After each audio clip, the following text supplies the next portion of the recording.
Iran जल उठा है, महंगाई के खिलाफ एहतजाज, सड़कों पर अवाम, सामने सिक्योरिटी फोर्सेस, गोलियां, आंसू गैस और गिरफ्तारियां। 31 में से 27 सूबे, 250 से जायद शहर, दर्जनों हलाकतें और हजारों गिरफ्तारियां। क्या ये सिर्फ महंगाई के खिलाफ एहतजाज है या फिर ईरान एक और बड़े तूफान के दहाने पर खड़ा है? एक तरफ ईरानी क़यादत सख्त कार्रवाई की धमकी दे रही है तो दूसरी जानिब अमरीकी सदर डोनाल्ड ट्रंप खुले आम मुदाखलत का इशारा दे रहे हैं। क्या ईरान वही रास्ता इख्तियार कर रहा है जो हाल ही में वेनेजुएला ने देखा है? क्या मौशी बहरान एक सियासी धमाके में बदलने वाला है? क्या हालात बिगड़ने पर ईरान के सुप्रीम लीडर मुल्क छोड़ सकते हैं? ये सिर्फ एहतजाज नहीं है, ये इक़्तिदार, मईशत और आलमी ताकतों का इम्तिहान है। आप देख रहे हैं 92 न्यूज़ डिजिटल और मैं हूं फरजाना सिद्दीकी। व्यूअर्स, ईरान में महंगाई के खिलाफ शुरू होने वाले एहतजाजी मुजाहरे 31 में से 27 सूबों के 250 से जायद मकामात तक फैल गए हैं, जिसके बायस मजमूई सूरत-ए-हाल मज़ीद कशीदा हो गई है। मुख्तलिफ शहरों में मुजाहिरीन और सिक्योरिटी फोर्सेस के दरमियान झड़पों की इतलात भी सामने आई हैं। Human rights activist news agency की रिपोर्ट के मुताबिक ईरान में जारी एहतजाजी मुजाहिरों के दौरान होने वाले तशद्दुद में हलाकतों की तादाद कम अज कम 35 तक पहुंच गई है। उधर नीम सरकारी फॉरेस्ट न्यूज़ एजेंसी ने पीर की शब रिपोर्ट किया कि मुजाहिरों के दौरान तकरीबन 285 पुलिस एहलकार और रजाकार बसीज फोर्स के 45 अरकान जख्मी हुए। रिपोर्ट के मुताबिक एक हफ्ते से जायद अरसे से जारी इन मुजाहिरों के दौरान अब तक 1200 से जायद अफराद को हिरासत में लिया जा चुका है। HRANA के मुताबिक अगर आपको बताएं तो इन मुजाहिरों में जामियात के तलबा भी बड़ी तादाद में शरीक हैं और मुख्तलिफ शहरों में तलबा की जानिब से अलग अलग एहतजाजी सरगर्मियाँ देखी जा रही हैं। एहतजाज का बुनियादी सबब बढ़ती हुई महंगाई और मुआशी मुश्किलात को बताया जा रहा है, जिससे आम शहरियों की जिंदगी मुतासिर हो रही है। मुजाहिरीन का ये कहना है कि रोज़मर्रा इस्तेमाल की अशिया की कीमतों में इजाफे ने उनके लिए गुजारा करना मुश्किल बना दिया है और हुकूमत को फौरी इक़दाम करने भी चाहिए। इस हवाले से सूरत हाल के पेश नज़र ईरानी हुकूमत ने अवामी दबाव कम करने के लिए एक माली रिलीफ पैकेज का ऐलान किया है। व्यूअर्स, हुकूमत की जानिब से ये कहा गया है कि आइंदा 4 माह तक अवाम को $7 माहाना अलाउंस दिया जाएगा ताकि महंगाई के असरात को किसी हद तक कम किया जा सके। हुकाम का ये कहना है कि ये इकदाम फौरी रिलीफ के तौर पर किया जा रहा है, जबकि मौशी मसाइल के हल के लिए दीगर इकदाम पर भी गौर किया जा रहा है। ईरानी पार्लियामेंट के स्पीकर मोहम्मद बाकिर कलीबाफ ने भी इस सूरत हाल पर रद्द-ए-अमल देते हुए ये कहा है कि एहतजाज करने वालों के जायज़ मुतालबात को तस्लीम किया जाना चाहिए।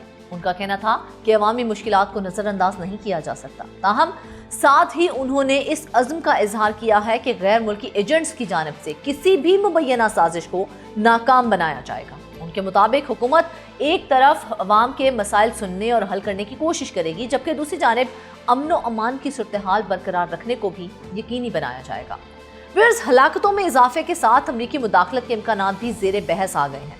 अमरीकी सदर डोनाल्ड ट्रंप ने जुम्मे के रोज़ ईरान को खबरदार किया था कि अगर तेहरान ने पुरअमन मुजाहिरीन को पुरतशद्दुद तरीके से कत्ल किया तो अमरीका उनकी मदद को आएगा। उधर ईरानी चीफ जस्टिस गुलाम हुसैन मोहसिनी ने यह वाज़ेह किया है कि मुल्क में बदअमनी और इंतशार फैलाने वालों के साथ अब किसी किस्म की नरमी नहीं बरती जाएगी। जबकि खबरसां इदारे मिजान के मुताबिक चीफ जस्टिस ने अदालती कौंसिल के इजलास से खिताब करते हुए अटॉर्नी जनरल और तमाम सूबों के प्रोसिक्यूटर्स को कानून के मुताबिक और सख्ती के साथ शरपसंदों और उनके हामियों के खिलाफ कार्रवाई की हिदायत कर दी है। चीफ जस्टिस ने मुल्क में हालिया वाकयात का हवाला देते हुए कहा है कि दुश्मन अनासिर हमारे मुल्क में बदअमनी फैलाने की नाकाम कोशिश कर रहे हैं। उन्होंने जोर दिया कि इस्लामी जमहूरिया ईरान एहतजाज करने वाले शहरियों और तखरीबकार अनासिर के दरमियान वाज़े फ़र्क का कायल है। ईरानी चीफ जस्टिस का ये कहना था कि अवाम और कौमी सलामती को खतरे में डालने वाले अनासिर को कानून के मुताबिक फैसलाकुन जवाब दिया जाएगा। सरकारी ज़राए के मुताबिक सदर मसूद पज़ेश्कियान ने एक आला सतही इक़्तिसादी कमेटी तश्कील दे दी है जो सब्सिडी में इजाफे, तनख्वाहों की नजरसानी और करेंसी मार्केट को कंट्रोल करने के फौरी इक़दाम तजवीज़ करेगी। उधर सिक्योरिटी फोर्सेस की इजाफी तैनाती बरकरार है और इंटरनेट सर्विसेज जुज़वी तौर पर महदूद कर दी गई हैं। तज्ज़ियाकारों का ये कहना है कि अगर मुआशी रिलीफ के अमली नताइज जल्द सामने न आए तो एहतजाज एक बार फिर से शिद्दत इख्तियार कर सकता है। ऐसी सूरत में ईरान को अंदरूनी अदम इस्तेहकाम और बैरूनी दबाव, ख़ुसूसन अमरीका और इसराइल की जानिब से दोनों महाजों पर सख्त फैसलों का सामना करना पड़ सकता है। ویئرز ایران کے صدر مسعود پزشکیان نے ملکی مالیاتی نظام کو مستحکم کرنے کے لیے مکالمے پر زور دیتے ہوئے معاشی اصلاحات کا وعدہ کیا ہے، جبکہ ان کی حکومت نے شہریوں کے لیے ایک نئی ماہانہ امداد کا اعلان کیا ہے۔ یہ اقدام گزشتہ 3 برسوں میں بدترین عوامی بے چینی کو کم کرنے کی براہ راست کوشش قرار دیا جا رہا ہے۔ نیم سرکاری خبر رساں ادارے تسنیم کے مطابق 10 جنوری سے حکومت ہر فرد کو 10 ملین ریال تقریباً 7 امریکی ڈالر کے مساوی الیکٹرانک کریڈٹ فراہم کرے گی، جو مخصوص کریانہ سٹورز پر استعمال کیا جا سکے گا۔ یہ اقدام کم آمدنی والے گھرانوں کے لیے ہے، جہاں ماہانہ تنخواہیں بمشکل $150 سے زائد ہیں۔ یہ فیصلہ ایسے وقت میں کیا گیا ہے جب ایران کی قیادت شدید معاشی بحران کے باعث پھیلتے ہوئے مظاہروں پر قابو پانے کی کوشش کر رہی ہے۔ اس صورتحال کو وینزویلا میں امریکی فوجی مداخلت کے سائے نے مزید پیچیدہ بنا دیا ہے۔ ویئرز حکام کے مطابق امریکی صدر ڈونلڈ ٹرمپ کی جانب سے مظاہرین کی حمایت میں مداخلت کی دھمکی نے ایران میں حکومت مخالف مظاہروں کو دبانے کی کوششوں کو شدید متاثر کیا ہے۔ 3 جنوری کو امریکی خصوصی فورسز کی جانب سے مادورو اور ان کی اہلیہ کی گرفتاری سے ایک دن قبل صدر ٹرمپ نے سوشل میڈیا پر خبردار کیا تھا کہ اگر ایرانی قیادت 28 دسمبر سے سڑکوں پر نکلنے والے مظاہرین کو قتل کرتی ہے تو امریکہ ان کی مدد کو آئے گا۔ ویئرز تہران سے شروع ہو کر مغربی اور جنوبی شہروں تک پھیلنے والے یہ مظاہرے 2022 سے 23 کی ملک گیر بے چینی جتنے وسیع نہیں ہیں، مگر انہوں نے تیزی سے معاشی مطالبات سے بڑھ کر مجموعی عوامی ناراضی کی شکل اختیار کر لی ہے۔ یہ صورتحال حکام کے لیے ایک بڑا چیلنج ہے، جو گزشتہ سال ایرانی جوہری تنصیبات پر اسرائیلی اور امریکی حملوں کے دوران اس کے بعد ابھرنے والے قومی اتحاد کے جذبے کو برقرار رکھنے کی کوشش کر رہے ہیں۔ ایک سرکاری عہدیدار نے یہ بتایا ہے کہ تہران میں خدشات بڑھ رہے ہیں کہ ٹرمپ یا اسرائیل جون کی طرح کوئی فوجی کارروائی کر سکتے ہیں۔ ایران کی معیشت برسوں سے امریکی پابندیوں کی زد میں ہے، تاہم ان حملوں کے بعد ایرانی کرنسی ریال کی قدر میں شدید کمی آئی ہے۔ 2025 میں ریال ڈالر کے مقابلے میں تقریباً نصف رہ گیا، جبکہ دسمبر میں سرکاری افراط زر 42.5% تک پہنچ گیا۔ قیادت کی تشویش کے اظہار کے طور پر ایران کے سپریم لیڈر آیت اللہ خامنائی نے ہفتے کے روز اسلامی جمہوریہ کے دشمنوں پر بدامنی پھیلانے کا الزام عائد کرتے ہوئے خبردار کیا کہ فساد کرنے والوں کو ان کی جگہ دکھائی جانی چاہیے۔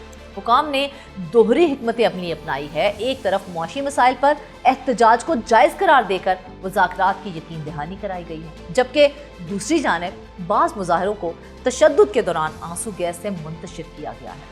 ویئرز انسانی حقوق کی تنظیموں کے مطابق ایک ہفتے میں کم از کم 17 افراد ہلاک ہو چکے ہیں، جبکہ حکام کا یہ کہنا ہے کہ سیکیورٹی اداروں کے کم از کم 2 اہلکار ہلاک اور 1 درجن سے زائد زخمی ہوئے ہیں۔ جمعے کے روز ٹرمپ نے ایک بار پھر تشدد کی صورت میں مداخلت کی دھمکی دیتے ہوئے یہ کہا کہ ہم مکمل طور پر کارروائی کے لیے تیار بیٹھے ہیں، تاہم انہوں نے تفصیلات نہیں بتائیں۔ ایران کی وزارت خارجہ کے ترجمان اسماعیل بقائی نے یہ کہا ہے کہ ایران کے اندرونی معاملات پر ٹرمپ کے بیانات بین الاقوامی اصولوں کے تحت تشدد، دہشت گردی اور قتل پر اکسانے کے مترادف ہیں۔ دریاسنا لندن سے شائع ہونے والے اخبار انڈیپینڈنٹ نے رپورٹ کیا ہے کہ اگر احتجاجی تحریک سیکیورٹی فورسز پر حاوی ہوگی تو ایران کے 86 سالہ سپریم لیڈر آیت اللہ خامنائی روس فرار ہو سکتے ہیں۔ آپ کو بتائیں کہ رپورٹ میں ایک انٹیلیجنس ذریعے کے حوالے سے یہ بتایا گیا ہے کہ اگر یہ واضح ہو جائے کہ مظاہروں کو دبانے پر مامور فوج اور سیکیورٹی ادارے بغاوت کر رہے ہیں یا احکامات ماننے سے انکار کر رہے ہیں تو خامنائی تقریباً 20 معمرین اور اہل خانہ کے ساتھ تہران چھوڑ دیں گے۔ ویئرز تو سوال اب صرف مہنگائی یا احتجاج کا نہیں ہے، سوال یہ ہے کہ ایران میں اقتدار عوام کے دباؤ کو سہ پائے گا یا نہیں۔ فیصلہ سڑکوں پر ہو رہا ہے اور اثرات سرحدوں سے باہر جا رہے ہیں۔ ایک طرف ریاست کی طاقت ہے تو دوسری طرف عوام کی بھوک اور غصہ ہے۔ دیکھنا اب یہ ہے کہ اس ٹکراؤ میں کون پیچھے ہٹتا ہے۔ اگر ایران میں یہ احتجاج قابو سے باہر ہوئے تو یہ صرف ایک ملک کا بحران نہیں رہے گا، یہ مشرق وسطیٰ اور عالمی سیاست کے لیے ایک نیا طوفان ثابت ہو سکتا ہے۔ یہ صرف احتجاج نہیں ہے، یہ ایک نظام کے امتحان کی گھڑی ہے اور تاریخ ایسی گھڑیوں کو کبھی نہیں بھولتی ہے۔ آج کے ولاگ سے بس اتنا ہی، مجھے دیں اجازت، اللہ نگہبان۔